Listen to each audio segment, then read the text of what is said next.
यहाँ एक पुरानी हवेली थी जिसे भूतों ने सताया था। कई साल पहले वहां एक खानदान रहता था जिसको खौफनाक वाकयात का सामना करना पड़ा।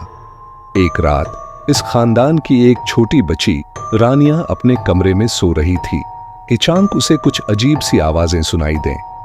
उसने आंखें खोले तो एक साये को कमरे में घूमता हुआ देखा।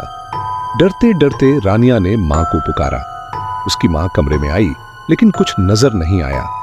रानिया ने वजाहत की कि उसने एक साया देखा है, लेकिन उसकी मां ने उसे तसल्ली देने की कोशिश की और कहा कि यह सिर्फ उसका तस्वुर था।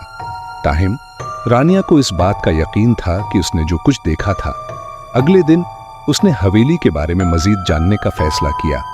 उसने दरियाफत किया कि कई साल पहले एक खानदान वहां रहता था और उनके साथ होलनाक वाकयात पेश आए थे।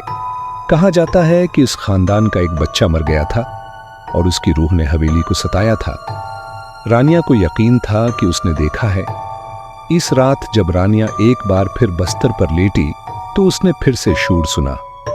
आंखें खोलकर उसने साया को अपने करीब आते देखा। घबराकर रानिया ने चीख मारी मगर कोई उसकी आवाज न सुन सका। साया उसे पकड़कर हवेली के एक खफिया कमरे में ले गया।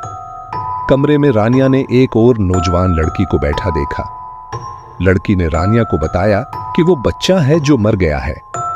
लड़की ने बताया कि वो हवेली में आराम नहीं कर सकती क्योंकि उसकी रूह को सुकून नहीं मिला था। रानिया ने उसकी मदद करने का वादा किया। अगले दिन रानिया ने पुलिस को हवेली में होने वाले अजीब व गरीब वाकयात के बारे में मतला किया।